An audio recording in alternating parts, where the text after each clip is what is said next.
بسم اللہ الرحمن الرحیم۔ کہانی.com میں خوش آمدید۔ شروع کرتے ہیں آج کی دلچسپ اور سبق آموز کہانی۔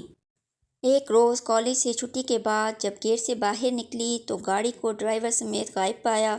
سخت کوفت ہوئی۔ میری عادت تھی کہ گیٹ سے باہر آتے ہی سیدھے گاڑی میں جا بیٹھتی اور ڈرائیور کی ذرا سی تاخیر پر چراغاں ہو جاتی۔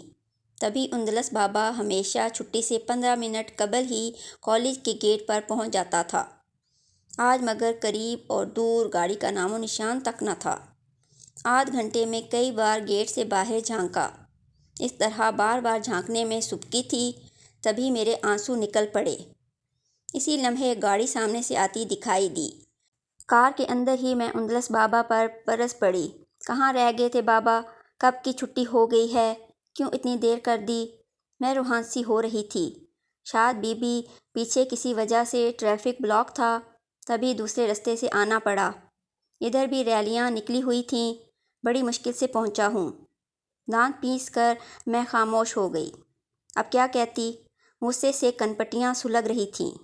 پتھر سی بنی بیٹھی تھی، اپنی سوچوں میں گم۔ سامنے سڑک پر کچھ دکھائی نہ دے رہا تھا۔ اچانک گاڑی کو جھٹکا لگا اور بابا نے بریک لگائی تو ٹائروں سے زور کی آواز بلند ہوئی۔ گاڑی کسی چیز سے ٹکرائی تھی اور کوئی ہماری کار سے ٹکرا کر ایک طرف گرا تھا۔ تبھی وہ کپڑے جھاڑتے ہوئے اٹھ کھڑا ہوا۔ اسے چوٹ لگی تھی اور کوہنیوں پر رگڑ وغیرہ بھی آئی تھی۔ ماتھے پر خون کی لکیر تھی۔ میں پہلے ہی غصے میں بھری بیٹھی تھی۔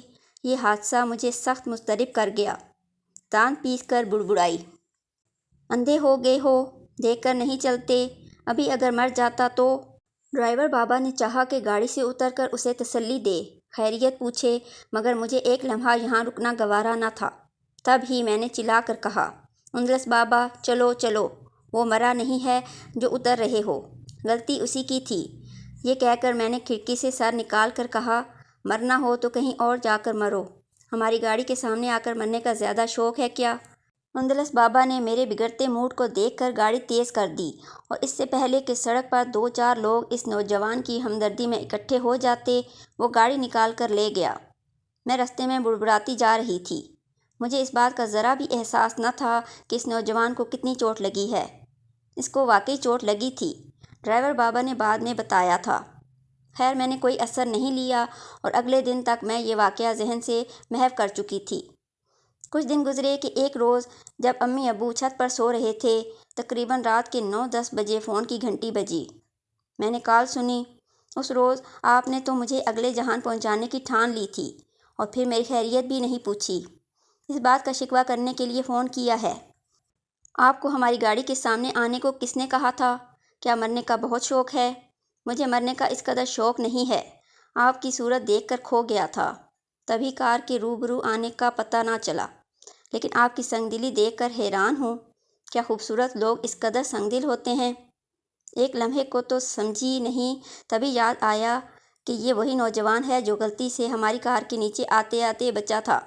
دیکھ کر چلا کرو۔ یہ کہہ کر میں فون بند کرنے کو تھی کہ میرے کانوں میں آواز آئی، اللہ نے اچھی شکل دی ہے تو اس پر اتنا گھمنڈ کرنے کی کیا ضرورت ہے؟ اللہ چاہے تو اس اچھی شکل کو بدصورت بھی کر سکتا ہے۔ اس کی بیہودہ گفتگو سن کر اور غصہ آیا اور میں نے فون بند کر دیا۔ ذرا دیر بعد پھر گھنٹی بجی۔ اب کی میں نے ریسیور اٹھا کر نیچے رکھ دیا اور جا کر لیٹ گئی۔ ذہن سلگ رہا تھا۔ رات میں دیر تک کروٹیں بدلتی رہی۔ صبح بیدار ہوئی تو سر میں ہلکا ہلکا درد تھا۔ طبیعت مزمحل ہو رہی تھی۔ جی چاہا کالج نہ جاؤں۔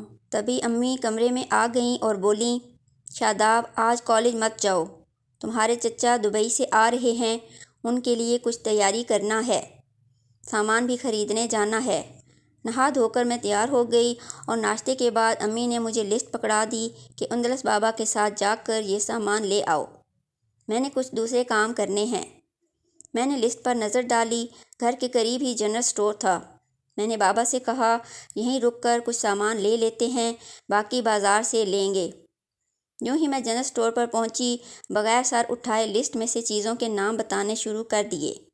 جب سر اٹھایا تو سامنے وہی مضروب بیٹھا تھا جو اس دن ہماری گاڑی سے ٹکرایا تھا۔ اس کے ماتھے پر زخم کا نشان تازہ تھا۔ اسے دیکھ کر میرا رنگ اڑ گیا۔ اس نے مسکرا کر سلام کیا۔ میں بغیر سلام کا جواب دیے فوراً ہی اسٹور سے اتر آئی۔ اس کی مسکراہٹ ایسی زہریلی اور طنز بھری تھی کہ میرا سارا وجود بھی سلگ اٹھا۔ تب ہی میں نے فیصلہ کر لیا کہ میں اس کے خلاف کوئی نہ کوئی ایکشن ضرور لوں گی۔ اگر اس نے دوبارہ مجھے فون کیا تو میں اس کی شکایت ابو سے کر کے اسے پولیس کے حوالے کر دوں گی۔ میں نے تمام خریداری صدر بازار سے کی اور جب گھر پہنچی تو امی کو انتظار میں پایا۔ انہوں نے کہا، جلدی جلدی مہمانوں والا کمرہ درست کر دو، وہ لوگ آنے والے ہیں۔ چچا چچی کی فیملی مختصر تھی، لیکن امی نے تو اتنا اہتمام کیا تھا جیسے کوئی بڑا کنبہ آنے والا ہو۔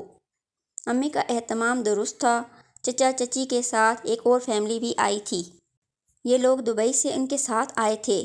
اپنے کزن راحیل اور اس کی بہن سونو کے ساتھ ان کو جانتی تھی، مگر ان کے ہمراہ انکل فدا کے بیٹے منصور اور اس کی بہن ماہم سے ملاقات پہلی دفعہ ہوئی تھی۔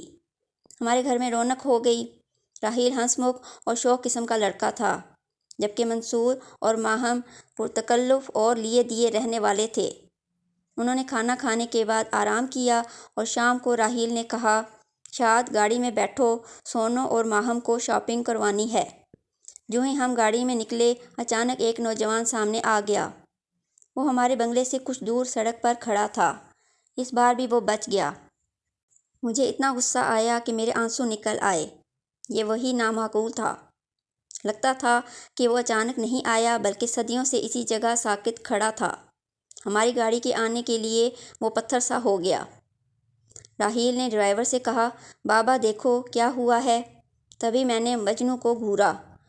وہ کپڑے جھاڑتے ہوئے ہماری طرف دیکھ کر معنی خیز انداز میں مسکرا رہا تھا۔ وہ ڈھیٹ اپنی اس حرکت پر ذرا سا بھی پریشان نہیں تھا۔ یہ دوسری بار ہے، خدا کی پناہ، اسے مرنے کا کتنا شوق ہے۔ اب تو میں ضرور اس کی شکایت کروں گی۔ غصہ سے میری کنپٹیاں سلگ اٹھیں۔ ہمارے گھر مہمان موجود تھے، سوچا یہ جائیں گے تو اس کی خبر لوں گی۔ ماموں کا گھر قریب تھا۔ ان کا بیٹا امجد BA میں پڑھتا تھا۔ وہ مزاج کا بہت تیز تھا اور کردار کا بھی صحیح نہ تھا۔ میں سوچنے لگی کہ ابا جان کی بجائے کیوں نہ میں امجد کی خدمات حاصل کر لوں، اس اسٹور والے کی شکایت اسی سے کر دوں۔ وہ اپنے غنڈے قسم کے دوستوں کی مدد سے اس کی بیچ سڑک پر ٹھکائی کریں گے تو اس کا دماغ درست ہو جائے گا۔ امجد تو ان کاموں کا ماہر تھا۔ اس روز شام کو باہر شور سنا۔ تبھی اندلس بابا نے آ کر بتایا کہ امجد اور اس کے دوستوں کی کسی بندے سے لڑائی ہوئی ہے اور انہوں نے ایک لڑکے کو سڑک پر مارا ہے۔ اس بیچارے کو ہسپتال لے گئے ہیں۔ یہ سنتے ہی میرے پیروں تلے سے زمین اور آنکھوں کے آگے اندھیرا سا چھانے لگا۔ گمان بھی نہ تھا کہ امجد اتنی جلدی یہ کام کر دے گا۔ بڑی مشکل سے خود کو سنبھالا اور جا کر اپنے بستر پر گر گئی۔ او میرے خدایا، یہ کیا ہوا؟ اب مجھے معاملے کی سنگینی کا شدت سے احساس ہوا۔ خواہ مخواہ میں نے ایک انسان کو پٹوایا۔ خدا جانے انہوں نے اس کی کیا حالت کر دی ہے۔ یا خدا، اب کیا کروں؟ کیسے اس کے احوال پتہ کروں؟ نہ چاہتے ہوئے بھی دل بے چین ہو گیا۔ سوچا ڈرائیور بابا سے کہوں کہ اسٹور پر اس نیلی شرٹ والے کا حال پوچھ آؤ، لیکن پھر خیال آیا بابا پوچھے گا کہ کیوں؟ تمہیں کسی کا حال پوچھنے کی کیا پڑی ہے؟ پھر کیا کروں؟ سوچ سوچ کر ہلکان ہو رہی تھی۔ اب تو مجھے چین ہی نہیں آ رہا تھا۔ جب کسی کل چین نہ آیا تو میں نے خود ہی اس کا حال معلوم کرنے کا ارادہ کر لیا۔ بغیر کسی کو کچھ بتائے میں گھر سے نکل پڑی۔ اسٹور پر پہنچی تو سامنے ہی راج نظر آ گیا، ہنستا مسکراتا ہوا۔ آج وہ نیلی شرٹ اور کالی پینٹ میں نہیں تھا بلکہ سفید شلوار قمیض میں ملبوس تھا۔ وہ بالکل ٹھیک ٹھاک تھا۔ یقیناً اس کی پٹائی نہیں ہوئی تھی، ورنہ وہ اسٹور پر ایسے حشاش بشاش نہ بیٹھا ہوتا۔ جان لیا میں نے کہ کسی اور کی شامت آ گئی ہے۔ یہ سوچتے ہی میرے تن بدن میں آگ لگ گئی۔ جلتی سلگتی گھر لوٹی۔ امجد آیا ہوا تھا۔ کہنے لگا، تم کہاں تھی کزن؟ تم نے مجھے مروا دیا۔ میں نے نیلی شرٹ والے کی اتنی شامت بلائی ہے کہ اب میری شامت آ گئی ہے۔ وہ ادموا اسپتال میں پڑا ہے اور مجھ پر ضرور پولیس کیس بنے گا۔ ماموں جان کہاں ہیں؟ میں نے پوچھا۔ ابا جان پولیس سے معاملہ طے کرنے گئے ہیں۔ 1 لاکھ کا خرچہ پڑ گیا ہے۔ میں کیا کہتی؟ گم سم اور حیرت میں ڈوبی رہی۔ جس کو سبق سکھانا تھا وہ بھلا چنگا اسٹور میں بیٹھا تھا۔ جس کی شامت بلائی گئی تھی جو مفت میں پٹ کر اسپتال پہنچ گیا تھا۔ وہ بیچارہ کوئی اور تھا، اتفاق سے نیلی شرٹ اور کالی پینٹ پہن کر اسٹور پر آ گیا تھا۔ غلطی پر غلطی ہو رہی تھی، کتنا نقصان ہو گیا تھا۔ میں اندر سے سہم گئی تھی، لیکن امجد، میں نے اس کی جانب دیکھا، اسے کچھ بھی ملال نہ تھا۔ وہ پرسکون سا بغور میرے چہرے کو پڑھ رہا تھا۔ اس کی چپتی نگاہوں کے تیروں سے بچنے کے لیے میں پھر اپنے کمرے میں جا بیٹھی۔ میں نے ہاتھوں سے سر تھام لیا۔ یا اللہ، یہ کیا ہو رہا ہے؟ میں کسی عذاب میں گرفتار ہو گئی تھی۔ وہ رات میں نے کانٹوں پر بسر کی۔ تمام رات مجھے نیند نہیں آئی۔ اگلے روز کالج سے لوٹی تو پتہ چلا کہ ماموں ممانی اپنے اس ناہنجار سپوت امجد کا رشتہ لائے ہیں میرے لیے۔ حیرت اور دکھ سے میری آنکھوں میں آنسو آ گئے۔ دکھ اس بات کا کہ ماموں نے میرا رشتہ اپنے آوارہ اور لوفر بیٹے کے لیے مانگا تھا، جبکہ ان کو پتہ تھا کہ میرے والدین کبھی بھی اس رشتے کو قبول نہیں کریں گے۔ والدین نے صاف انکار کر دیا۔ اس پر امجد نے دھمکی بھجوائی کہ میں شاداب کو بدنام کر دوں گا، پھر دیکھنا کون اس کو بہانے آتا ہے۔ یہ سن کر امی اور ابو خون کا گھونٹ پی کر رہ گئے۔ ایسے میں بیٹی کے باپ کو جو کرنا چاہیے انہوں نے وہی کیا۔ انہوں نے میرے رشتے کے لیے تگ و دو شروع کر دی تاکہ جلد از جلد وہ میرے فرض سے سبکدوش ہو جائیں۔ ماموں سے بھی شکایت کی گئی، لیکن وہ سب چکنے گھڑے تھے، ان پر کیا اثر ہونا تھا۔ یہ حالات راج کے حق میں بہتر ثابت ہوئے۔ اس نے اپنے والدین کو راضی کیا کہ وہ میرا رشتہ مانگیں۔ ایک محلے دار کے توسط سے یہ لوگ ہمارے گھر رشتہ مانگنے آئے۔ راج کا گھرانہ مدتوں سے یہاں رہائش پذیر تھا اور تمام محلے دار ان کو بہت اچھی طرح جانتے تھے۔ والد صاحب کو اس خاندان کے بارے میں اچھی رپورٹ ملی اور لوگوں نے لڑکے کے بارے میں بھی بہت اچھی رپورٹ دی۔ والد صاحب نے ہر طرح سے اطمینان کر کے رشتہ منظور کر لیا اور میری منگنی راج سے ہو گئی۔ منگنی کے بعد راج نے مجھ سے فون پر رابطہ رکھا۔ تقریباً ہم روز بات کرتے تھے۔ اسے مجھ پر پورا بھروسہ تھا۔ وہ ملازمت کی تلاش میں تھا، کہتا تھا دعا کرو مجھے اچھی ملازمت مل جائے۔ ابو جان اسی تگ و دو میں لگے ہوئے ہیں۔ یہ وہی راج تھا جسے میں نے پہلی نظر میں مسترد کیا تھا۔ وہ اب دل میں گھر کر چکا تھا۔ اس نے میرے دل میں جگہ بنا لی تھی۔ اس سے فون پر باتیں کرتی تھی اور بھی اچھا لگتا تھا۔ سوچتی تھی کہ جس سے نفرت کرتی تھی خدا نے اسی کو جیون ساتھی بنا دیا ہے۔ کیسی انہونی ہو گئی ہے، خدا کی قدرت ہے یہ بھی۔ ایک دن راج نے مجھے فون کیا۔ اس کا لہجہ ٹوٹا ہوا سا تھا۔ کہنے لگا، شاداب برا مت ماننا، ایک بات کہوں؟ مجھے شک سا ہے کہ کہیں امجد سے تم نے کسی موڑ پر بے وفائی تو نہیں کی۔ یہ سننا تھا کہ میرے ہاتھ پاؤں کانپنے لگے اور فون ہاتھ سے چھوٹ کر گر گیا۔ میں نے بڑی مشکل سے خود کو سنبھالا اور فون بند کر دیا۔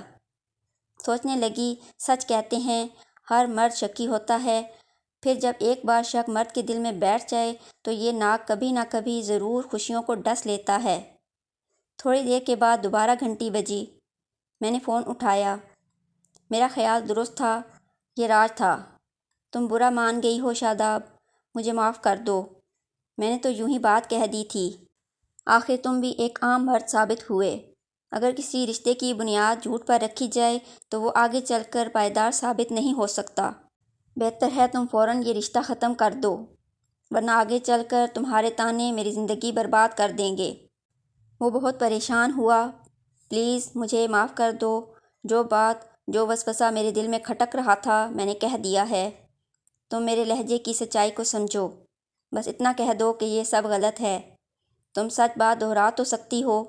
میں تم کو کوئی تکلیف نہیں دینا چاہتی، لیکن شک کی بنیادوں پر قائم رشتہ زیادہ دیر تک نہیں چل سکتا۔ خوشی سے تم کو منگنی کے بندھن سے آزاد کرنا چاہتی ہوں۔ ایسا کہتے ہوئے میں رو رہی تھی، تبھی میں نے فون رکھ دیا۔ اپنے کمرے میں آ کر خوب روئی۔ اس بات کے تقریباً آدھ گھنٹے بعد راج اور اس کے والدین ہمارے گھر آ گئے۔ اس کے والدین مجھ سے اپنے بیٹے کی جانب سے معافی مانگنے آئے تھے۔ بزرگوں کا بھلا کیا قصور؟ ان کا معافی طلب کرنا میرے لیے بڑی بات تھی۔ میں نے آنٹی اور انکل سے کہا، مجھے شرمندہ نہ کیجیے۔ میں نے راج کو معاف کیا۔ اسی دن انہوں نے میرے والدین سے شادی کی تاریخ لے لی اور دونوں گھروں میں شادی کی تیاریاں ہونے لگیں۔ ہم چپکے چپکے تیاریاں کر رہے تھے۔ ماموں کے گھرانے سے کسی شرارت کا خدشہ تھا۔ خدا نے ہمیں ملانا تھا تو ہماری شادی کا سہانا دن بھی بخیر و خوبی گزر گیا۔ میں دلہن بن کر راج کے گھر آ گئی۔ اللہ نے اس کا خواب پورا کیا اور مجھے بھی اس کے حسین خواب کی صورت میں تعبیر ایک اچھے شوہر کے روپ میں مل گئی۔ والد صاحب کے انتقال کے بعد چچا جان نے واپس وطن آنے کا فیصلہ کر لیا اور یہ لوگ دبئی چھوڑ کر پاکستان لوٹ کر آ گئے۔ انہوں نے ہمارے گھر کے نزدیک ہی بنگلہ لے لیا۔ راحیل کی ابھی تک شادی نہ ہوئی تھی۔ ایک روز امی نے وجہ پوچھی تو چچی کے منہ سے بے اختیار نکل گیا کہ دراصل راحیل شاداب سے شادی کرنا چاہتا تھا۔ وہ ہم سے کہتا رہا مگر ہم سے کوتاہی ہوئی۔ ہم نے رشتہ مانگنے میں دیر کر دی اور شاداب کی شادی راج سے ہو گئی۔ اس وجہ سے راحیل نے ابھی تک شادی نہیں کی۔ وہ کہتا ہے شاداب جیسی لڑکی ملے گی تو شادی کروں گا۔ میں تو لڑکیاں دیکھ دیکھ ہار بیٹھی ہوں، اسے کوئی پسند ہی نہیں آتی۔ بھابھی تم ہی شاد بیٹی کو کہو کہ وہ راحیل کو سمجھائے، شاید اس کے سمجھانے سے یہ شادی کر لے اور ہم اس کی خوشیاں دیکھ پائیں۔ ہمیں خبر نہ تھی کہ اسی وقت راج آ جائیں گے اور وہ چچی کی باتیں سن لیں گے۔ میں نے مڑ کر دیکھا، ان کے چہرے کا رنگ بدلا ہوا تھا اور وہ بے حس لگ رہے تھے۔ مجھے چچی کی باتوں پر ندامت ہوئی۔ میں نے آرزو کی کہ کاش وہ یہ باتیں نہ کہتیں، اگر کہہ دی تھیں تو کاش کہ راج نے نہ سنی ہوتیں۔ اس کے بعد وہ مجھ سے کھنچے کھنچے رہنے لگے۔ منہ سے کچھ نہ کہا لیکن میں سمجھتی تھی کہ ان کے دل میں کانٹا چبھ گیا ہے جو خلش بن کر ان کو بے چین رکھتا ہے۔ انہی دنوں شادی کے 6 سال بعد میں امید سے ہو گئی۔ انہی دنوں راج کا تبادلہ دوسرے شہر ہو گیا۔ وہ چلے گئے اور میں پیکنگ کرنے میں مصروف ہو گئی کیونکہ سامان کی پیکنگ کے بعد مجھے بھی ان کے پاس جانا تھا۔ پیکنگ کرتے ہوئے ایک روز مجھے چکر آیا اور میں لیٹ گئی۔ امی کو فون کیا کہ میری طبیعت خراب ہو گئی ہے، آپ آ جائیے اور مجھے اسپتال لے جائیے۔ ان کے گردے میں تکلیف تھی۔ چچی ان کو اسپتال لے گئیں اور راحیل کو میرے پاس بھیج دیا کہ تم شاداب کو ہسپتال لے آؤ۔ اس وقت راحیل کے سوا اور کوئی نہ تھا جو میری طرف آتا۔ راحیل نے اسی وقت گاڑی نکالی اور میرے پاس آ گئے۔ میں نڈھال پڑی تھی۔ اس نے سہارا دے کر گاڑی میں بٹھا دیا۔ اسپتال میں مجھ کو طبی امداد اور کچھ دوائیں دے کر رخصت کر دیا گیا۔ جب ہم گھر واپس لوٹے تو راج دروازے کے باہر انتہائی اضطراب کے عالم میں ٹہل رہے تھے۔ مجھے راحیل کی گاڑی سے اترتے دیکھا تو ان کا چہرہ متغیر ہو گیا۔ مجھے تو چکر آ رہے تھے اور راحیل نے مجھے سہارا دیا ہوا تھا۔ میں نے سادہ دلی سے شوہر کو بتایا کہ راج اچانک میری طبیعت خراب ہو گئی تھی، راحیل مجھے ڈاکٹر کے پاس لے گئے تھے، انہوں نے ماتھے پر بل ڈال دیے۔ تب راحیل پریشان ہو گیا۔ راج نے اسے گھر کے اندر آنے کا بھی نہ کہا، تبھی وہ باہر سے ہی خدا حافظ کہہ کر چلا گیا۔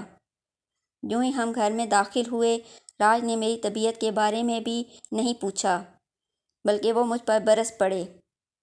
مجھے پہلے ہی شک تھا، امجد نے غلط نہیں کہا تھا کہ تمہاری بیوی اور راحیل آپس میں شادی کرنا چاہتے تھے، مگر شاداب کے والدین نے ان کی آرزوؤں کو خاک میں ملا دیا۔ یہ سراسر جھوٹ تھا، مگر راج اس بات کو ماننے پر تیار نہ تھے۔ بولے کہ آج میں نے اپنی آنکھوں سے دیکھ لیا ہے، میرے جاتے ہی تم اپنے پسندیدہ کزن کے ساتھ گھومتی پھرتی ہو۔ میں ان کا منہ دیکھتی رہ گئی، سمجھ نہ پا رہی تھی کہ یہ کیا کہہ رہے ہیں، جبکہ ہمارے درمیان سرے سے ایسی کوئی بات نہیں تھی۔ میں نے اپنے جیون ساتھی کو سمجھانے اور یقین دلانے کی بہت کوشش کی کہ یہ محض ان کی غلط فہمی ہے، اپنے شک پر اپنے بچے کو قربان مت کرو۔ ان کی سمجھ میں کچھ نہ آیا۔ وہ امید کے اس پھول کو بھی اپنا نام دینے پر راضی نہ تھے، اور یہ ایک شریف اور بے قصور بیوی کے لیے کتنے بڑے صدمے کی بات ہو سکتی تھی جس نے اپنے شوہر کے سوا کبھی کسی سے محبت نہ کی ہو۔ وہ مجھے طلاق کی دھمکیاں دینے لگے۔ تب اپنی نسوانیت کی تذلیل پر میں نے خود ان سے علیحدگی اختیار کر لی۔ میں نے سوچا جو شخص میرے بچے کو اپنا بچہ تسلیم کرنے پر تیار نہیں، مجھے اس کا سایہ بھی اب اس بچے پر نہیں پڑنے دینا چاہیے، اور پھر میں نے ایسا ہی کیا۔ آج راج اپنے بیٹے کی صورت دیکھنے کو ترستا ہوگا اور میں اس کی صورت دیکھنے کو ترس رہی ہوں۔ شاید اسے کبھی غلطی کا احساس ہوا ہو۔ میرے والد صاحب نے کافی جائیداد چھوڑی تھی، سو مجھے کبھی مالی پریشانی کا سامنا نہیں کرنا پڑا۔